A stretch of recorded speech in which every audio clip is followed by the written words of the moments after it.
আপনারা আজকে যে দুজন ব্যক্তিত্বকে নিয়ে আমাদের স্মরণ সভা, তাদের সম্পর্কে আপনারা এতক্ষণে অনেক কিছু শুনেছেন। নতুন করে আমার আর বলার কিছু নেই। তবে একটা জিনিস হচ্ছে যে মানুষ মৃত্যুর পরে যেটি সবচেয়ে বেশি প্রয়োজন, মৃতদের সবচেয়ে কাজে আসে যেটি, তাদের নিয়ে সৎ আলোচনা করা এবং তাদের জন্য দোয়া চাওয়া। তো আমরা সেই উদ্দেশ্য নিয়েই আমরা আজকের অনুষ্ঠানে সবাই হাজির হয়েছি। আমি তাদের দুজনের মাগফিরাত কামনা করি এবং যে তাদের পরিবারের প্রতি তাদের ধৈর্য ধারণের ক্ষমতা যেন আল্লাহ তাদেরকে দান করেন। আমি আর বক্তব্য দীর্ঘায়িত করব না।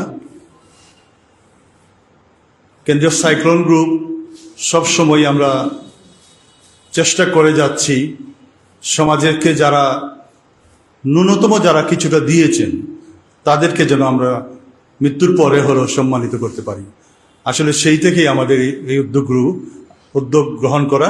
আপনাদের সহযোগিতা, আপনাদের উপস্থিতি আমরা সবসময় কামনা করি। আপনাদের উপস্থিতিতেই অনুষ্ঠানগুলি সফল হয়, সুন্দর হয়।